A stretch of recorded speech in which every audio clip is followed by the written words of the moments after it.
Es una triste constante de nuestra condición humana no ser agradecidos con aquellos que en su momento, de una manera u otra, algún bien nos hicieron sin esperar nada a cambio. Olvidamos rápidamente los favores y en cambio somos crueles verdugos de las falencias y pecados del prójimo. Creo, sin temor a equivocarme, que todos somos en mayor o menor medida un tanto desagradecidos.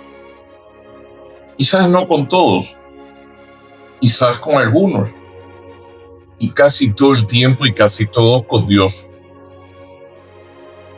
Ahora bien, cuando hemos sido objeto de un bien mayúsculo sin merecimiento alguno de nuestra parte y nos mostramos ingratos con quien tan bien se ha portado con nosotros, queda expuesta la naturaleza egoísta e interesada de nuestras acciones y lo poco que amamos a Dios y al prójimo.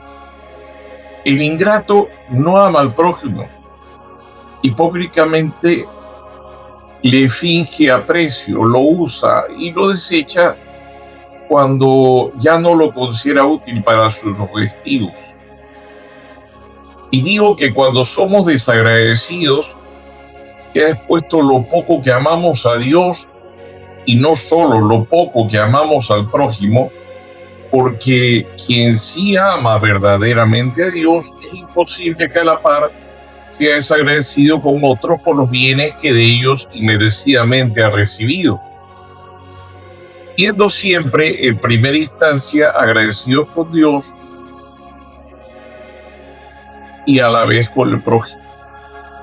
Podemos entrever que la ingratitud va de la mano con el egoísmo y la hipocresía, y no podemos dudar que es extremadamente desagradable para Dios. Si la ingratitud pudiese ser percibida por nuestro olfato, tendría, no lo dudo, el repugnante olor del excremento. Y reitero la idea anterior, es el síntoma más claro de un alma en la que Dios no habita, que ama las cosas y que usa a las personas. Dicho de otra manera, como un resumen de lo anterior, es signo de nobleza de corazón el ser agradecido, de egoísmo, bajeza de espíritu y dureza de corazón el ser desagradecido. Con todo lo dicho anteriormente, podemos entrar en materia. El Evangelio según San Lucas, en el capítulo 17, los versículos 11 al 19, narra el encuentro de 10 hombres leprosos con Jesús. Estos se pararon a cierta distancia de él y levantando la voz decían: Jesús, Maestro, ten compasión de nosotros. Hay que recalcar que la vida de un leproso en tiempos de Jesús era de mucho sufrimiento, no solo por su enfermedad, que de por sí ya era una tragedia, sino por cuanto para los judíos la lepra era considerada más que una mera enfermedad, una condición del espíritu, del alma, y así impura a la persona que lo padecía. Los leprosos vivían a las afueras de los pueblos en grupos con los otros que padecían la misma enfermedad. No podían entrar a los pueblos porque quien los tocara quedaría impuro y la ley decía que entonces el leproso tenía que ser apedreado. La gente sana, sus familiares iban fuera del pueblo donde ellos habitaban y les llevaban alimentos. Pero lo repito, ellos, los leprosos, no podían acercarse a nadie bajo pena de muerte. Aparte de esto, tenían que ir cubiertos de harapos como una especie de uniforme para ser reconocidos como leprosos desde lejos. y para alertar a quienes se le pudieran acercar, más aún tenían que gritar a voz en cuello: somos impuros. Además, su enfermedad en aquella época era incurable y dolorosa. Cuando ellos se acercaron aquel día a Jesús, seguramente lo hicieron porque alguien les habría dicho que el Señor tenía el poder para sanarlos. Pero no sería nada extraño que dudaran de su curación, dada la gravedad de la lepra, y que, como ya dijimos, en aquella época no se conocía que alguien haya podido sanarse de ella. Al verlos, el Señor les dijo: vayan y preséntense a los sacerdotes. Es claro que el Señor tenía el poder para sanarlos instantáneamente, pero usualmente el modo de actuar de Dios es usar instrumentos humanos para realizar sus signos o milagros. No son los sacerdotes los que iban a realizar el milagro de su curación. Es el Señor Jesús quien los curaría, pero según la ley de Moisés, tenían que presentarse ante los sacerdotes para certificar que estaban curados, sin lo cual podrían ser apedreados a pesar de estar ya curados. Podríamos hacer un paralelismo con el pecado. El pecado es como la lepra para nuestra alma. Dios tiene el poder para sanarnos directamente, para perdonarnos del mismo sin intervención humana. Pero nos envía sacerdotes para que nos confesemos. Y a pesar de que es Dios mismo quien nos perdona, el instrumento humano a través del cual nos llega ese perdón es el sacerdote. Para cualquier duda, vean el Evangelio según San Juan, capítulo 20, versículo 23, donde Jesús dice a sus apóstoles que con sus primeros obispos, esta frasecita pequeña pero profunda: los pecados que ustedes perdonen quedan perdonados, los pecados que ustedes no perdonen no quedarán perdonados. A buen entendedor, pocas palabras. Sucedió que mientras iban de camino, quedaron limpios. Uno de ellos, solo uno, viéndose curado, se volvió glorificando a Dios en alta voz y postrándose rostro en tierra a los pies de Jesús, le daba gracias. Era un samaritano. Tomó la palabra Jesús y dijo: ¿no quedaron limpios los 10? ¿Los otros 9 dónde están? ¿No ha habido quien volviera a dar gloria a Dios sino este extranjero? Y le dijo: levántate y vete, tu fe te ha salvado.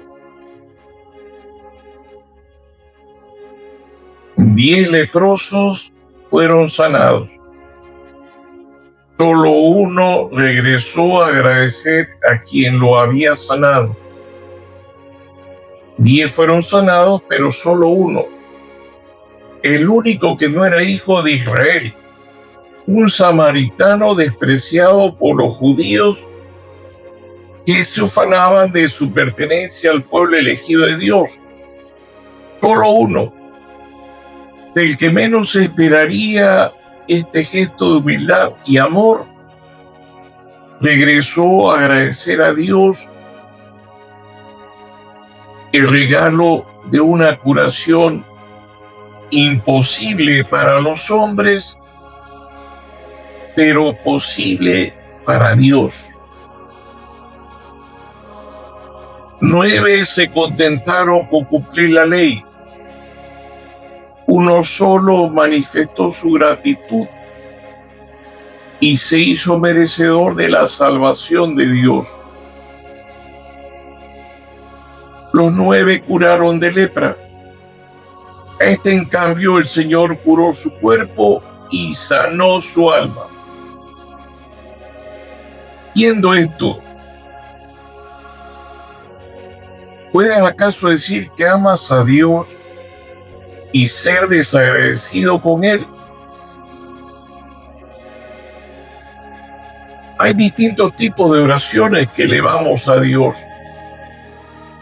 La de bendición, de adoración, de petición, de intercesión, de agradecimiento o acción de gracias y de alabanza.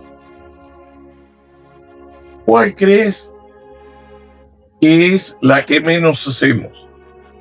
¿Será acaso la de petición? No. Esas oraciones abundan. ¿Será la de agradecimiento o acción de gracias? Pues tenlo por seguro que son las que menos hacemos. Tenemos tantas cosas que agradecer a Dios.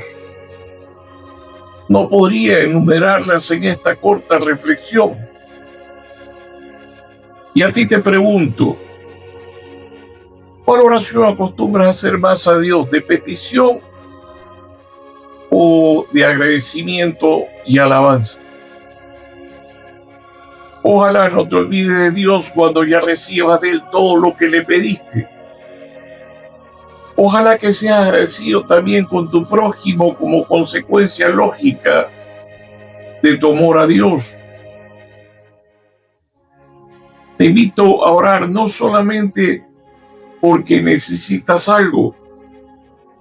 Ora mucho porque tienes demasiadas cosas que agradecer. La gratitud no solo honra a Dios, sino que te acerca a Él.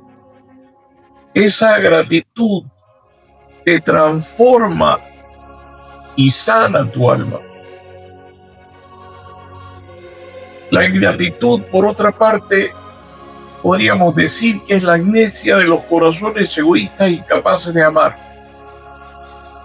Recuerda, la gratitud es la expresión más genuina del amor a Dios y además es la condición para que Dios te conserve y multiplique tus dones. Si quieres recibir, agradece y pide. Hoy en día, muchos buscan a Jesús para que les solucione sus problemas. Pero al igual que aquellos 9 leprosos ingratos, pocos quieren cambiar sus vidas. Santa María, al visitar a Santa Isabel, eleva a Dios un cántico de alabanza y de acción de gracias, que se conoce como el Magnificat. Aquí algunas de las palabras que pronuncia: proclama mi alma la grandeza del Señor, se alegra mi espíritu en Dios mi Salvador, porque ha mirado la pequeñez de su esclava. Desde ahora me felicitarán todas las generaciones, porque el poderoso ha hecho obras grandes en mí. Su nombre es santo y su misericordia llega a sus fieles de generación en generación. Tomando como ejemplo a Santa María, valdría la pena que hagamos de nuestra vida una constante acción de gracias a Dios por todos los bienes que de Él inmerecidamente hemos recibido. Que así sea.